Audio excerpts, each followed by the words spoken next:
Hi, today we are making a very rustic vegetable curry, which is yogurt curd based dahi. That is what we are going to use today. It is a simple mix of yogurt, that is curd, dahi, chickpea flour and potatoes. Less is more because quarantine and you don't have vegetables. I had potatoes, I had to do a quick meal, and so this curry. So let us list out the ingredients. These are 4 large potatoes, boiled, peeled and cut to small size pieces. I have some good healthy cup of yogurt, some 4 tablespoons of chickpea flour, a tablespoon of sesame seeds. The spice box we are going to use the mustard seeds, the fenugreek, the jeera, that is the cumin, and the coriander and cumin powder, and obviously the inevitable turmeric. And my favorite one and only ingredient is asafoetida. There are 2 pinches of that. The herbs that we are going to use is, I have chopped some 8 to 10 curry leaves. These are some 3, let me count for you, 3 and 3, 6, 7 non-spicy slit green chilies, and coriander, which is I've split into 2 parts, a small bunch, one for garnishing and the other I'll use in tempering. And jaggery. Jaggery is actually to taste, but that is to cut the sourness of the yogurt. And water as per requirement. I mean, however thick or thin we like the gravy to be. Forgot to even point out the small dried red chilies. I don't want any red color to the curry. Now what I'm going to do is, let me turn off the gas.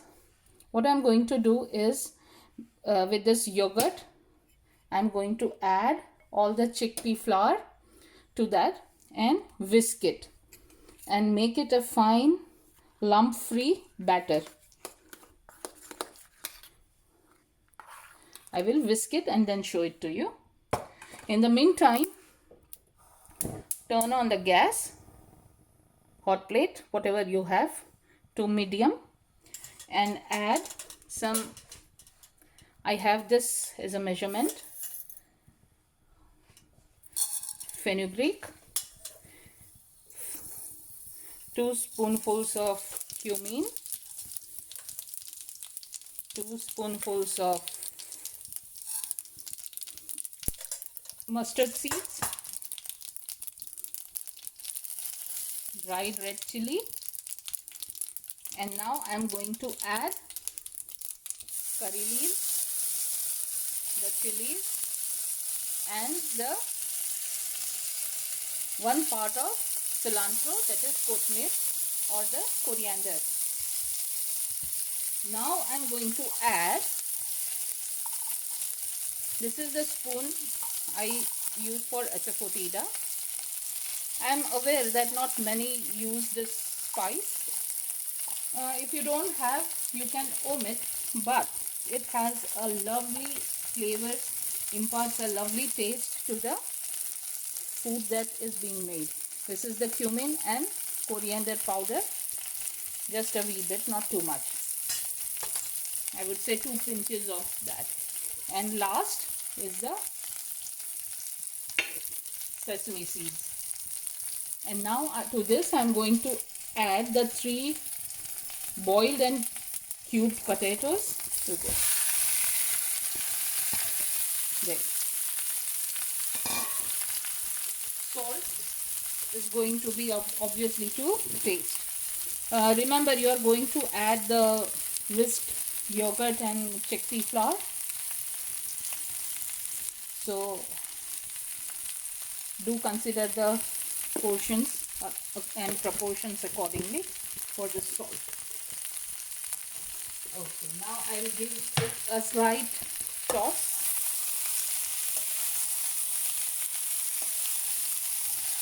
I won't be adding any dried chili powder. You can if you want.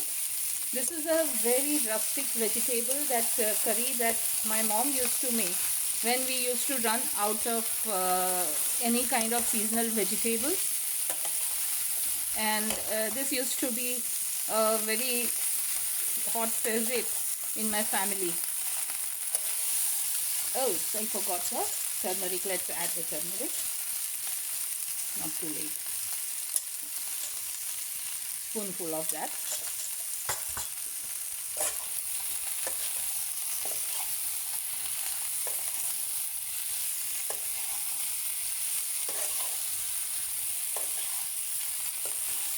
There. Now we'll just we'll cover and let it stay on a very low temperature, low flame for a while, so that the salt and all the masalas, the spices kind of get soaked up by the potatoes. Now it's just 2 minutes, and I haven't kind of used too much oil in the tempering. You can if you are fond of using too much oil, but a tablespoon of it would do. I've used sesame oil. I love the nutty flavor that comes through. You can use oil of your choice. Okay, now to this I'm going to add the jaggery, and now is the time to do the assembly. Adding the whisked, I whisked this yogurt and chickpea flour. This mix could be also made out of any kind of millet flour also, which is a craze these days. Everybody is raving about millets. You can also use it. You can whisk some millet flour to the yogurt. Now I'm adding water. Not too much, but not even too little, because once the yogurt and the chickpea flour, when they start simmering and cooking, the chickpea flour will make the gravy very thick.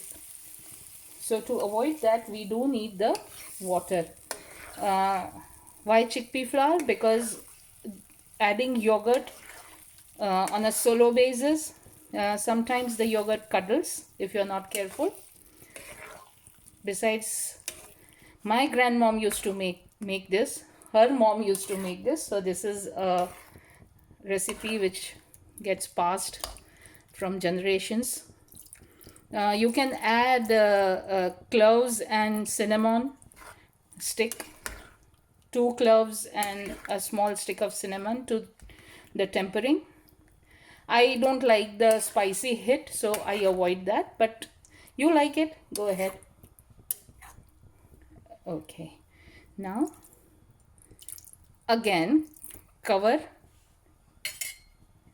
let it cook on its own, and wait for the chickpea flour to taste cooked and nice, and everything will amalgamate and get together, come together, and release the flavors amongst each other, giving a very good rustic flavors, a hit of chilies, a mild flavor of asafoetida, and the curry leaves and the cilantro's tempering. So just let's wait for that. Okay, now let's open the lid, and there. You need to keep on stirring, because of the yogurt and the chickpea both have the tendency to stick to the bottom if you are not careful. This is the time to taste. There. Don't forget to wash your hands, which I did.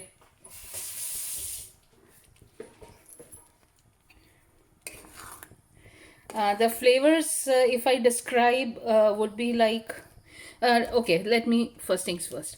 Do you see the sheen, that the gloss, lovely gloss that shows? And if you see, it's getting shiny and yeah, glossy and nice.